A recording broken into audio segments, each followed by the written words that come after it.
So when we're asking about recruiting others, you might well think, well, where in that team right now is our biggest challenge? Is it we're not getting the ideas through? Is it that we've got the ideas but no one's got the courage to bring them forward? Is it that actually we've got loads of ideas, we're bringing all these things to the table, creativity and courage is going crazy, like there's all these new ideas implemented, but actually none of them are having the results we need. So who's the one that's going to hold the team to account to actually be the doer, getting things done and over the finish line through results focus is a massive strength. And it's really easy to look at the things that we're not great at and see how we can improve those. But it's not so obvious often to us to think about, well, actually, what is it that's unique about me that makes a difference? And that's what that 360 tool did for them. So when you're talking about engaging and their well-being, you need to know, actually, is it skill or is it strength? Where's it coming from? Because whichever way it is, you need to be able to make sure you're kind of balancing it out with things that do play to their strengths, if that isn't one of them.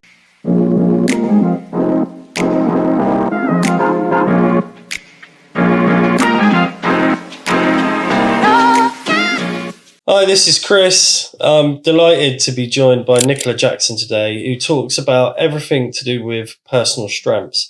Nicola runs a really successful coaching business called Personal Strengths Coaching, and she joins us to discuss how businesses and employees can get the best out of exploring what their strengths are and how to utilize them within the workplace. So I'm excited to find out a little bit more.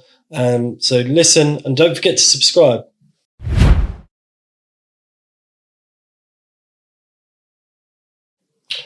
So today I'm joined by Nick Jackson from Personal Strengths Coaching. Have I got that right? Good morning. Yes, you have. Absolutely. Thank you. Welcome to Talent Unboxed, where we are trying to kind of help businesses get the most from the talent market, right? So I thought it'd be really great, having done Personal Strengths with you recently, to have you on to explain a little bit about how businesses are kind of using that service from you and your coaching service, as well as how potential or candidates or employees by using your service can get the most out of their career development and, you know, how it can be contributing, I guess, towards their employers more, or going on a bit of a journey of self-discovery, as lots of people do these days. So rather than me go on about that, tell us a bit about you and what it is you're doing at Personal Strengths Coaching. So my name's Nick Jackson. I founded Personal Strengths Coaching nearly 6 years ago now. And what we do is help leaders to make the most of their people. And so what I mean by that is starting to look at them as their asset, starting to look at them and think, well, actually, uniquely, what are they bringing to the organisation? And by being conscious of that, they can then start tapping into that more often. So that's what we do. So we do that through, we use a psychometric tool, and then we do coaching, we do team workshops, depending on whether the organisation's looking to develop an individual or actually a strengths culture within their workplace. Okay. So how did you get to this point where you decided to do strengths coaching? Because I want to come on to what strength coaching does and how people utilize it, and, you know, maybe even dig into a couple of examples of where you've had somebody go through that journey with you and what the outcome's been. But take us back to the start when you decided you were going to do your business on your own, because you've got a very different background to that. Yeah, absolutely. So my background, I was a psychology graduate, always been really interested in people behaviour. And so I did psychology at uni, came out of uni, and I was doing part-time work to earn some money to go travelling. And actually, I was at a logistics warehouse, and the HR manager said, "Oh, you've done psychology, come into HR. We'll give you a role in HR, give it a go." And I was like, well, why not? So I quite quickly had a varied generalist HR role. And it didn't take me long before I realised that employee relations absolutely was not my bag, but learning and development was. And I got a real buzz from helping people develop, from seeing the difference it made when you had some really great learning in there.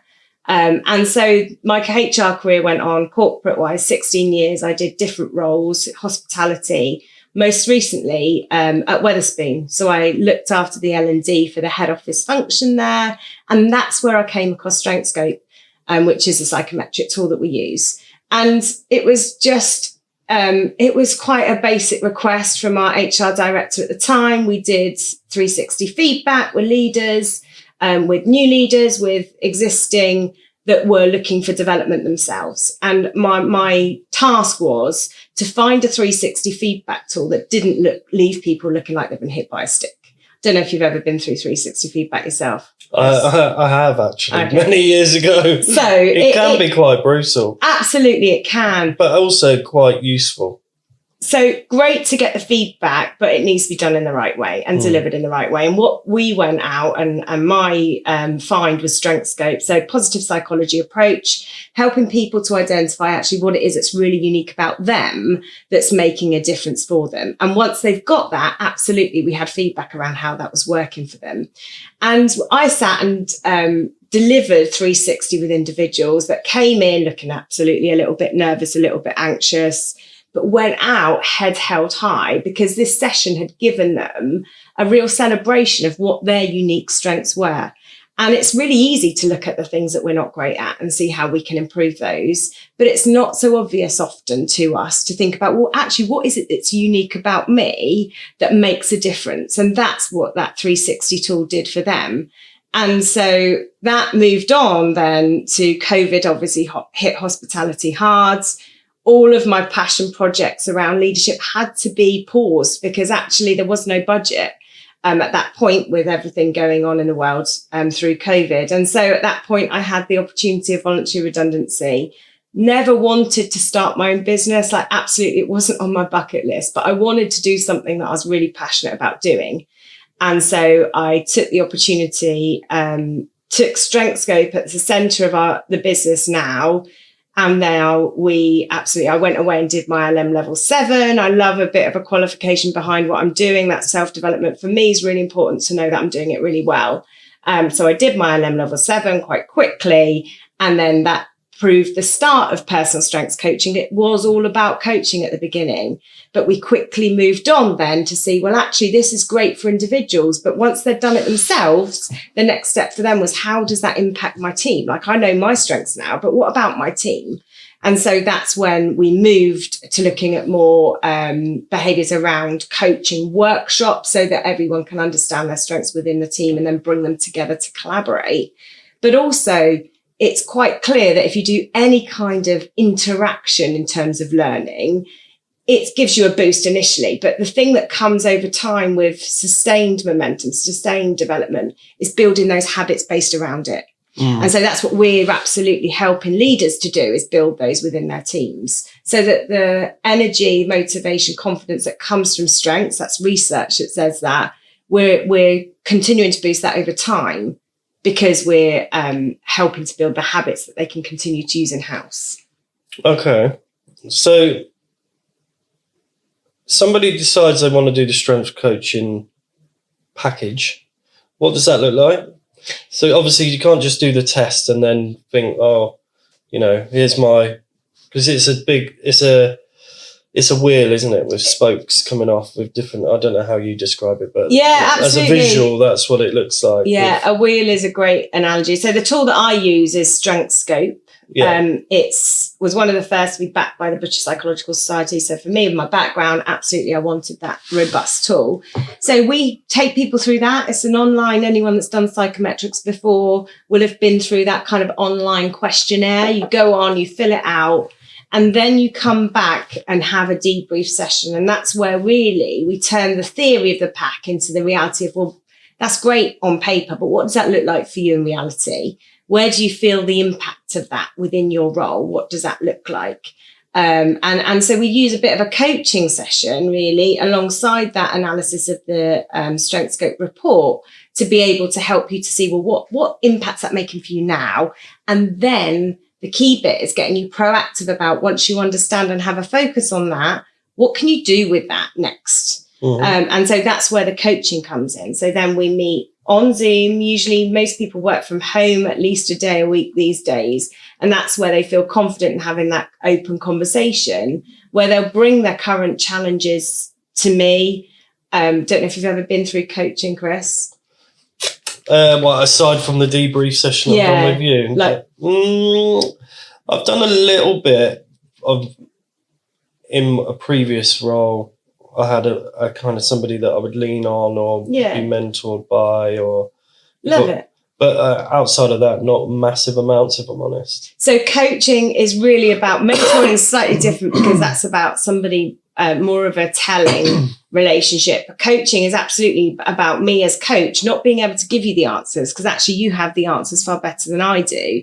But it's about asking you the questions to make you really challenge how you're thinking, think from a different perspective, perhaps thinking outside the box, but also challenging you in terms of, well, how are you? Strengths is all about how you're working, right? So this isn't about necessarily what you're working on right now. It's about how you're doing it and how you can learn through doing that.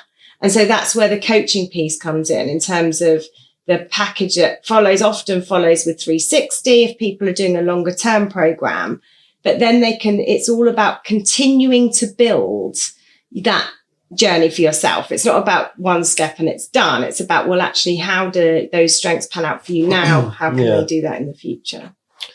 How are you finding, I'm kind of jumping ahead a little bit in a minute, but how are you finding businesses that are using it? Because L&D, quite often when businesses struggle, excuse me, will be one of the things like marketing, or that will be kind of pushed off the P&L, and rather than, maybe that's probably something that needs to really be accelerated in times of hardship for businesses. Would you agree with I that, absolutely agree. Couldn't agree more. That unfortunately it's almost seen as a nice to have, right? Yeah, and I think on the flip side, when everyone's so busy, often learning and development gets pushed down the bottom of the to-do list, because work priorities take over, and that personal development is then expected to be done at home, or you can't find time in your working week to get it in. Yeah. What do you advise people to do in terms of balancing the need of doing the coaching? You've got somebody that's determined to be better. Yeah. They want to do it, but they're just struggling for time. What would you say to for the individual themselves? What I would say is often individuals will come to a coaching session and they'll be really, like, I've had the feedback, they're really overwhelmed. They've got loads going on. They almost can't see the wood for the trees. But through that coaching session, the time to reflect and focus gives them that opportunity to actually hang on. They go out of it with a plan. The next steps are there. They know what we're doing, because I'm not adding to their to-do list. I'm taking actually what's your challenge and how can I help you to move forward with it. So it's definitely not an ad. It's about clarifying and clearing down sometimes mentally to be able to move forward. The science of strength shows actually the more you use it, it increases your productivity, because actually you're working to the things that bring you energy rather than taking that away. So if you get a bit more conscious about how you apply that, you're more motivated in how you're working, you're more confident. So actually doing those things, making those decisions, moving things forward, it can become far more efficient if you're using your strengths almost as a toolkit. But you wouldn't necessarily think of them that way unless you have the lens on them to start with. Okay. But I think the other side is from the organisation's perspective, and absolutely, do you cut spend in those areas? And we all know that when my HR background, absolutely, you go through a restructure, your teams become leaner. They need to be able to, they're often under a lot more pressure. You've got that key succession that you've got your eye on, that's the future. That's the time to really make sure that you're supporting, number one, but two, you're developing that person so that once you come back out of the other side and you're going through growth again, you've retained that talent, and that person's going to come and stay with you, not in how the state they were before, but actually they're going to be developing and growing, which is even more important for the organisation if your team is lean. Okay. So I want to dig into this a little bit deeper, right? So for somebody listening who's never come across it before, so an idiot's guide to strengths coaching. Yeah.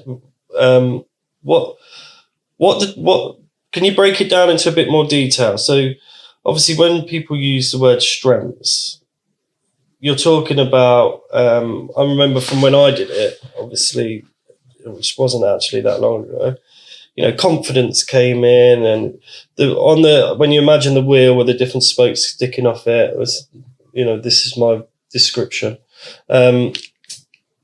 There's once you've done the test, the ones that are coming out dominant and your strengths are the longer spokes of the wheel, right? Yeah. So strengths are the things that energize you. They're your underlying qualities that energize you, that you often become great at or already great at. Mm-hmm. So you described it's all about. Would you say they're things that more like you're naturally good at? Absolutely. Okay. So I often say, if you are trying to do something, so you get up in the morning, I'm going to try and do this today. If you're saying you're trying, you're not using your strengths to do it. So if you know what your strengths are, so let's say for yourself, you've identified you had courage and self-confidence. Those are two of the behaviors that bring you energy. So when you are in a meeting, let's say, and you are speaking out and sharing because other strengths you had, Chris, were you had a lot of strengths around thinking. So you had great ideas, new and practiced kind of common sense was one of them, but creativity was the other one. So when you think about those strengths for you, you've got those ideas that they're in here. Without your courage and self-confidence, they wouldn't necessarily come to the floor. So shining a torch on the fact you have those actually gives you confidence that not everyone else in the room will have the same strengths as you. So as an organization, your organization needs you to be tapping into those, because otherwise they're absolutely wasted. And you talked about the wheel. That's exactly how I describe the tool itself. So the strength scope wheel is based around 4 different sections. We've got the emotional strengths, which cover things that you've mentioned, such as courage and self-confidence are in there. We've also got relational strength. So that's about your people strength. So the ones that help you with through compassion and empathy, developing others is one of my strengths. Absolutely. Those are the things when I've talked already about when I had developed in that L&D role, for me, I knew I got a real buzz from developing people. So once you know that and start considering that as a strength, well, actually you see that you've got to use it more, right? Because you feel empowered to do so. And so that's kind of 2 of the sections. We move on to execution, which is about how you get results. So for some people, that's around decisiveness. For others, it's around initiative, taking something, driving it forward to completion. So you can hear all of these behaviors. We're not talking about, your skills and you're good at Excel, for instance. We're talking about as a person, take you and put you in different roles. Your strengths are those behaviors you'll take with you and carry with you throughout your career. And if you can, you will build your career based around your strengths. And people have said to me, actually, they've been pretty candid in terms of, it's all right for you. You get to play to your strengths every day. And actually, I do feel really lucky because I do. I've got empathy and compassion. I've got developing others. So through my actual coaching sessions, I love that. I get a real buzz from you coming to me with your challenges. And I've got empathy for the fact that you're in that situation. I can use those strengths, absolutely. But also I've got results focus and I've got detail orientation. And that really helps me in driving my business forward.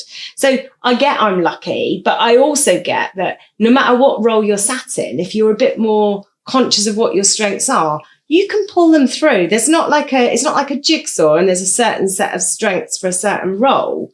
You can play to your strengths in any role. It's about how you look for the opportunity to do that. Okay. Because people listening will have heard of other tools that are out there, such as DISC or Myers-Briggs. What makes personal strengths coaching different, would you say? Is it because it focuses on the strengths? It is, but... Or is there more to it than that? Lots of my clients have touched on insights or DISC before because that's a great way. It's accessible for you to be able to look at human behavior in your organizations at a top level. And it's useful, don't get me wrong. But the other thing it does is it puts people in a box. So I don't know if you're au fait with like insights as an example. If you're a red, you're quite fiery. It's okay for you to make quick decisions and almost lead quite quite direct and to do that with confidence. That's okay because I'm a red. And so it almost starts in some situations, not all, but to excuse behaviours. And that's what is different about StrengthScope. And I loved about StrengthScope is it didn't tell me I was a certain type, therefore I had to behave in this way or naturally behaved in this way. What StrengthScope does is out of those 24 behaviours it identifies for you, it creates this unique wheel. So you've talked about the wheel having spokes. Absolutely. It's got 24 of them and some are really long and they're your significant 7 and some are shorter and they drain your energy. So it doesn't mean you can't do something, but it means you're going to have to try to do it. It's going to take more energy for you to do that. So StrengthScope takes a deeper dive. It doesn't just look at you as a colour and a type. It lets you be unique and an individual, which absolutely we all are. When you look at the wheel itself, the chance of you having the same wheel as someone else is 1 in 1.3 billion. And what that means is that actually we need to harness you as you rather than trying to put you in a box and say you're a type, because you will even, you may have the same strengths or similar strengths to someone else, but how they work for you, because your wheel is so unique, will be different from how they pan out for me. Because you'll have different strengths. You won't all have the same. And even if your strengths are the same, your drainers will be different. So I suppose, what does it mean? Well, strengths, absolutely, it's focusing on energizers. It's a positive psychology approach. And as a result of that, you are really looking for uniqueness in your people and how you can make the most of that. So it takes a bit more time to understand, absolutely. But the result that comes from it is impactful if you build the habits, because you can still look at a StrengthScope report as a one-off exercise and never pick it up again. And will it change your life? Absolutely not. But if you start building habits around what you've learned from that report and reflecting on it over time, well, actually, that's when you become really conscious about what you're doing and how you're working. And that's where you feel that energy difference. It doesn't come from a one-off. It comes from building cultures where actually in your team meetings, you're reflecting on strengths in people that you've seen. And I start often working with clients and they're like, I can't imagine us ever getting to the point where we're saying, oh, can I borrow your creativity? But once we've been through a workshop and actually you've seen that in other people, you're starting to think, well, I haven't got creativity. I don't have to apologize for not having it. It's just not my strength. So therefore, how can I use that when I need it in the team? And if you can see that one of your colleagues has got it, that's a really good way for you to do that. I find this stuff fascinating. I'm quite intrigued by how all these bits puzzle together. And so how would an employer be looking to use strengths? You know, for people listening, so our target market is SME businesses and, you know, HR leaders and founders that want to get the best out of the talent market, right? Like I said at the beginning. If you were reaching out to businesses in the area that are struggling with, you know, getting the best out of their team and stuff, how would you kind of position StrengthScope in that and the work you're doing to help them get the most out of their team? Is it about, you know, getting everyone tested, trying to puzzle together complementary strengths in a leadership team, for example? Is that the mythology behind it? Am I on the right track there? Yeah, absolutely. So you can do it several ways. So some of my clients are after a strengths culture. That's what they're looking for. They want to feel the energy increase. They want to have more motivated and confident people or through the organization and feel the difference that way. And they start with their leader, understanding their own strengths. Sometimes they will just do a debrief rather than coaching as well. But once they've understood their strength, then it's about the SLT coming together and understanding theirs. So we'll do that through individual debriefs to understand and get them aware of their own strengths. But then we'll come together and do a team workshop.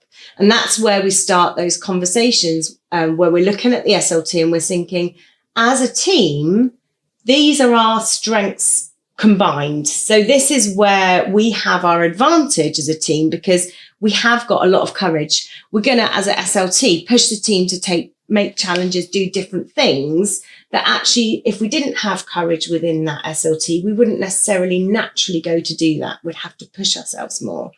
And so when you identify your advantages as a team, you can absolutely be conscious of using them. But that's where those conversations about borrowing and sharing strengths come from. So actually, if you're about to go live on a project, let's say, and you've got to really brainstorm to start with, we need somebody within that SLT who has creativity to get involved in that conversation. Because by doing that, they'll come into the room, they'll bring the energy. And even if you don't have that, you will start planting seeds from someone else's. It doesn't mean you can't do it yourself, remember. This is about saying it energizes you more to do it. So if you can get people in the room and start thinking about your talent in a way that of what they're bringing, then you can almost be like the orchestra of a band in terms of we need this for this, we need that for. So that's one way. But other organisations come to me because science shows by looking at strengths you're more confident and motivated. We often have accidental leaders, so people that have fallen into a management position that aren't confident in where they're at, and they need someone. I think every growing business does that, though, don't they? You're good at what you do, therefore let's promote you. Yeah. You're the best salesperson, you're a sales manager. And all of a sudden you've got to manage all these people. Yeah. There's a skill element of that, right? So you've got to learn about how to do it. But you've also got to think about, well, I don't necessarily need to just stand into my successor's shoes and do it from their perspective, my predecessor's shoes. I need to be able to do it in my way. Because actually, if you try and lead someone in someone else's way, it's going to drain your energy. When we talk about overwhelm, we want you to be pulling on your own strengths to do that. And so the first start with those individuals, if we need to absolutely just go in and support key members of the team, might be that the organisation's going through growth, and actually in the next 12 months, your marketing manager is going to be key, that we need to support them. Some individual organisations will just come in and get me to support 2 or 3 leaders within the organisation. And it's interesting how that quickly changes from, oh, they know their strengths. Well, hang on, what about my team? And so we do coaching, we do team workshops, but we've also developed an e-resource so people can, once they've got their own strengths as leader, we can then get the team au fait with their strengths through their e-resource, because no one's got endless budget to be able to throw at all of this. I get that, which is why the e-resource has been developed to support building those behaviours through podcasts. We do group coaching sessions, team collaborations, to be able to come together and learn about their strengths together, but all as a virtual program. So it can depend on the organisation in terms of how they implement strengths. But those are often the 2 approaches that they start with. Cool. Okay, so that makes a lot more sense for me now. But for a HR leader or business owner who's struggling with engagement or retention of staff, and that want to bring in a tool that can get the best out of their, even if we started with the leadership team, or, does it have to be like an all or nothing is one question I've got in my head. We employ 40 odd people here.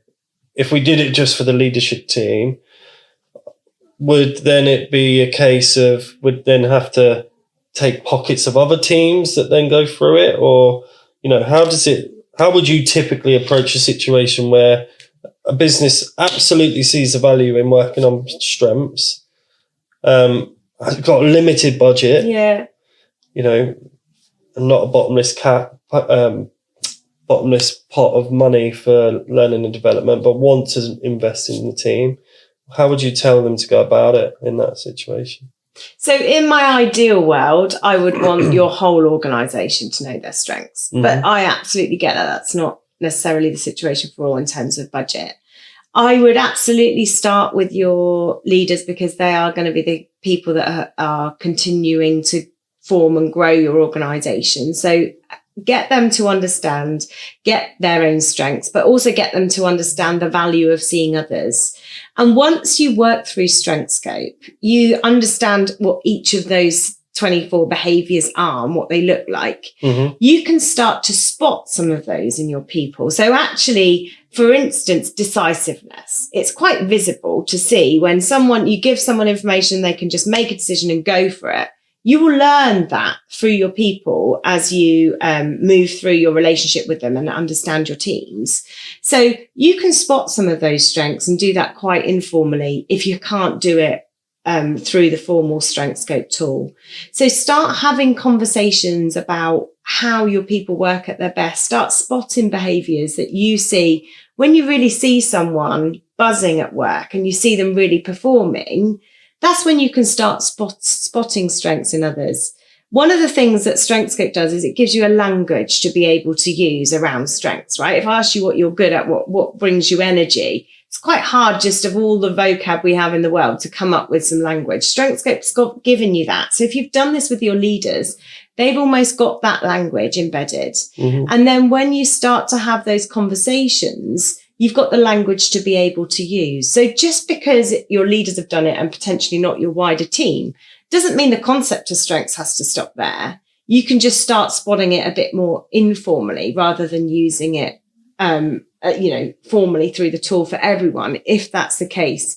But don't forget as well, lots of my clients have started working with me 4 or 5 years ago and are now getting to the point where their teams, they've seen the value for their leaders and they're starting to think, well, actually, hang on, I've got a team of 10, Nick. Can you put the 10 through? I can't do coaching for all of them, but let's do debriefs. So at least they've got that self-awareness. And what that does, when you talk about engagement and retention, well, hang on, my organisation are investing in me. They care the fact that I am unique through strengths. That's the whole positive psychology approach. So it brings energy. But if we're developing those people that we see as being perhaps the next manager, the next team leader, let's get the session through next. So it's all about, it doesn't need to be all in a month and a year. This can build over time. And if your behaviours are there internally within the organisation, in terms of you're talking about it at one-to-ones, you're touching on it at team meetings, then it just becomes a thing on its own. My idea was absolutely for me to continue supporting, but if the organisations are engaged in it too, that's where they're going to get the most from it. So upskilling the leaders to do that internally is really important. And have you got any businesses that are using the strength scope assessment when looking to hire? Really interesting, yeah. So I do work with organisations that use the tool, but very much not as a decision maker. So what they're doing is using the tool to open up conversations based around strengths. So there's two sides of that. So the first, let's paint a scenario that there's 2 final candidates, right, for a position. And those 2 individuals, those 2 final candidates will go through a StrengthScope debrief. So it's an investment from the hiring organisation. But those individuals that are heading into interview at that point, they can paint the best picture of themselves because they can explain their strengths. They've got the language to be able to do that. They can also, so that will boost confidence in terms of that individual going into interview. So they're bringing the best version of themselves. But for the hiring manager, the recruiter, it gives them areas to ask questions around. So we've got strengths, right? So you can ask absolutely about when they've seen and use certain strengths in action. What's the impact been for the current employer or previous employer? But you can also ask questions about the shorter spokes of the wheel, so the energy drainers. And actually, some of us will have great techniques to overcome those drainers. So just because I have a drainer doesn't mean, so let's say decisiveness, for instance, isn't one of my strengths. It doesn't mean that I can never make a decision. It just means that actually, if I hit the point where I know that I've got to make a decision and I haven't got all the information I need, I've got frameworks and techniques that I can work through, putting on different hats, that sort of thing, to be able to make that decision and giving myself a time limit so that actually this doesn't go round and round and round. I'm getting to an end point. So it won't ever give me energy, but I can still do it. Doesn't mean I can't. So once you're interviewing someone and you've considered their strengths in that way, you might well want to ask them, well, actually, even though strategic mindedness isn't one of your strengths, tell me about a time when you've done that and had some good results through planning a future strategy, through problem solving, but with the future in mind, those sorts of things. So it opens up conversation, it builds understanding, the end of the day, when we interview someone, what we really want is a great insight into what that person can do for you, right? Well, that's what I'm thinking. If let's say I'm going to use a sales team. Let's say you've got a small sales team, a couple of high performers, so, they may be more alpha or, really confident and overpowering maybe. Do you want to add another one of those into the mix in that team so then there's more rivalry there, or do you want somebody to come in who's a little bit more gentle or more maybe leans on more persuasiveness strengths than confidence or whatever it might look like? I guess, is that where the assessment might help somebody decide upon those two final candidates? Or I think it will help you to ask questions to be able to work out, well, actually, is adding that person in going to add to the value of the team, or is it going to give you more of what you've got? So when we look at recruitment, often historically, when I was in my corporate roles, people would recruit in their own, like another version of them, because that person's easy to work with. They can get on with them really easily. But when you look at strengths in terms of those 24 behaviors, if we have our highest performing teams are going to have strengths in all of those areas, right? You want someone that's bringing some courage, but you want someone with the ideas. If we have loads of courage, but no ideas to be able to implement, then what's the value of the courage?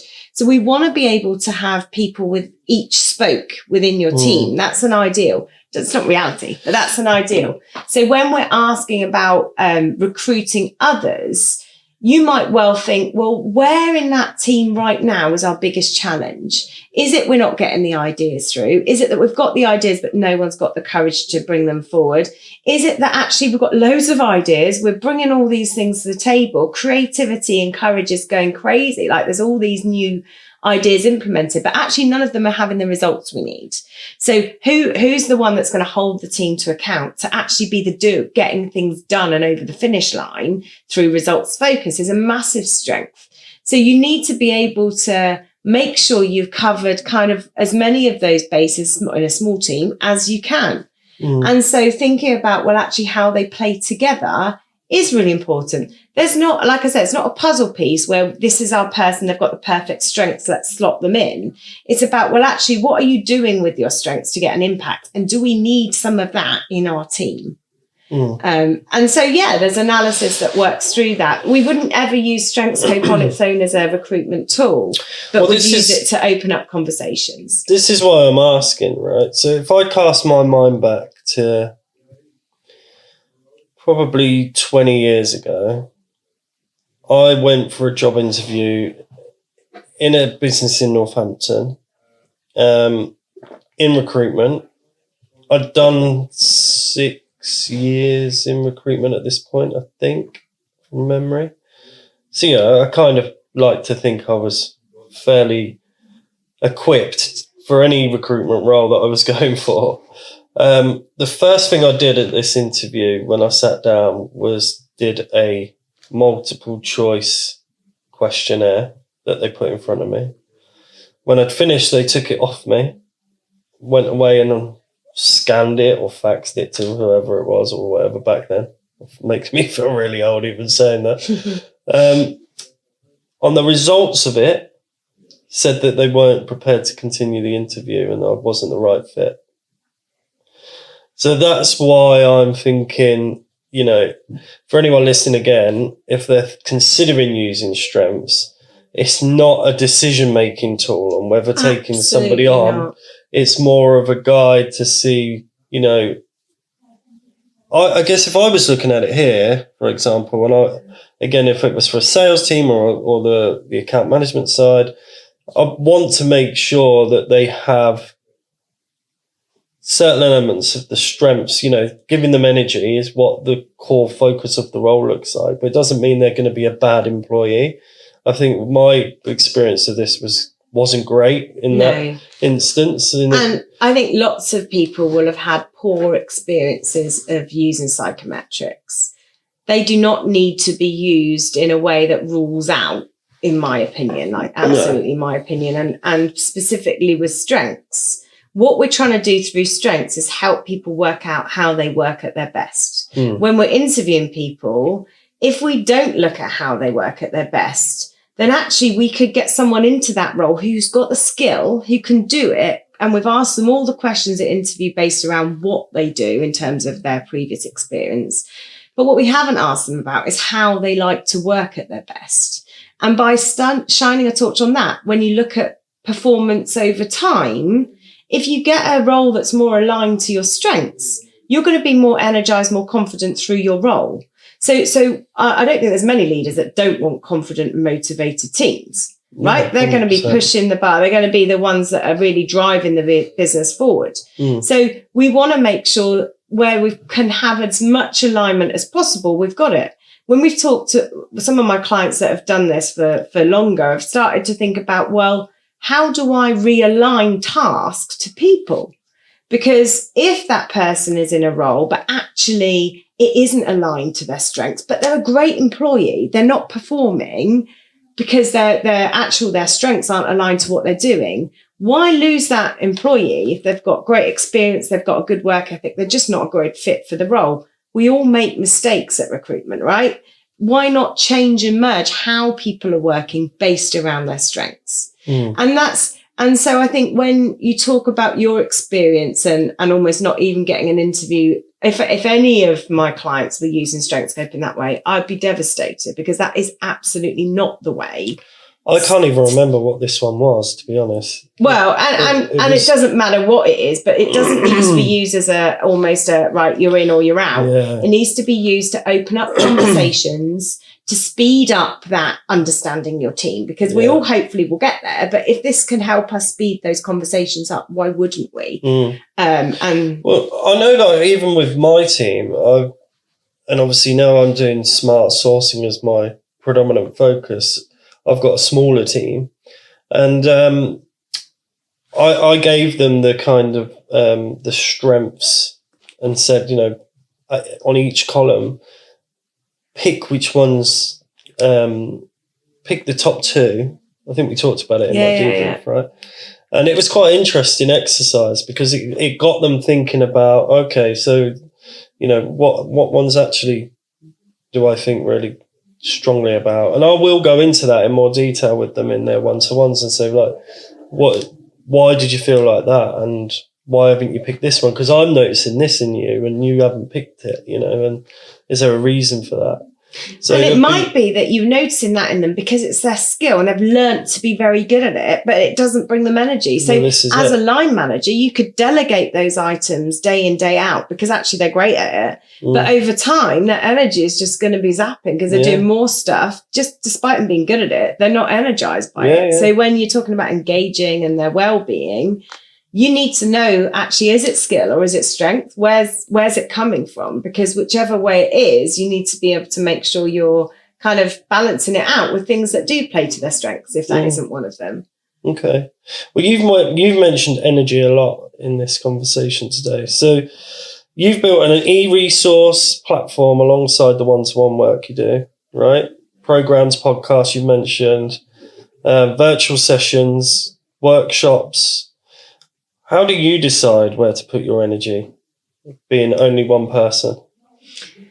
Well, interesting question. So being one person has challenges, absolutely. Anyone who's started or growing a business will know that. And I think for me, quite quickly, for instance, strategic mindedness is one of the things that I am not energized by. So I can focus on today. I can be incredibly efficient in how I do my today. But when I think about the future and how my business is going to look, I don't get energized by that. So what the result of me not being energized by it and having the flex of having my own business means that I just don't tend to do it. So I became quite aware of that quite early on and got a strategy coach. So somebody who I go to who absolutely pushes me to consider and ask the right questions to make me think about, but what could your business look like? And all of a sudden, like what you start with that support, you start to be able to focus on, well, actually, that future, it is there. I just don't necessarily go there straight away. So I practice so what I you don't preach. start with the end in mind and work No, backwards. I start, and it's more like, for instance, developing the e-resource. It wasn't until the leaders sat in those coaching sessions said to me, this is great. I know I'm empowered, but what about my people? I want them to feel a bit of this. And that's when the e-resource came up. Someone more strategic might have sat there and thought about that and thought, well, actually, hang on, you're doing loads with leaders, but what about that? They might have had that future thinking more soon. But for me, it wasn't about that. It was about when it landed with me. And so I need someone to encourage me to think that way. So I go out and get support. I've got a VA. So any task I do, that once I'm great at the efficiency, so I'll write the process. I don't need them to do that for me, but once they've done that, they can get on and do it. So I suppose what I do is try and think, well, what have I got that's bringing me energy through my strengths, and how am I using that to be able to outsource the bits that don't energize me to other people? And so, yeah. Okay. So if listeners were going to take one thing away from this conversation about themselves, their work, or, what would it be? I would absolutely encourage listeners to start thinking about how they work, not just what they're working on. And I'd encourage them to think about, well, what's the day or the time in your day when you feel most energized, when you get that real buzz about what you're doing, and reflect, surprise, surprise, I'm a coach, but reflect on what it is that brought them energy about that. So how were they working in that moment? They would have picked up through the podcast loads of words we've been throwing around, whether it's creativity, results focus, decisiveness. So there's language there to be able to build on, but think about what gives you that buzz. And once you've identified it, just create a habit around building that more into your week. And see what the difference is in terms of your energy. And that will give you a touch point in terms of strengths, and whether that's something they want to investigate a bit further. Okay. Well, listen, thank you for joining Talent Unboxed today. I've really enjoyed our chat. Last question is, if people want to reach out to you, how do they do that? What's the best way of finding you? Obviously on LinkedIn or your website? Yeah, I've got Plug both. yourself. So yeah, Nicola Jackson, I'll be on obviously LinkedIn. We have some free workshops. So for individuals, for themselves that want to find out more about their strengths, we've got a workshop called Your Strengths Advantage. And then for organizations that are thinking, actually, this could be beneficial to my team, we've got a workshop that's about building energy and collaboration in teams through strengths. They're both free workshops. They're an hour. We run them every month, and they're a great way to start understanding after the podcast a bit more about the impact for them. So both of those are linked on my website. So www.personalstrengthscoaching.com. It'd be great to, see some of the listeners there. All right. Good stuff. Well, thank you again. And I hope you've enjoyed coming on. And I'm sure there's been lots of tips and great advice that you've given today for people wanting to explore strengths and getting the most out of people's strengths within teams. So appreciate it. Thanks for having me on, Chris. Thank you. Cheers.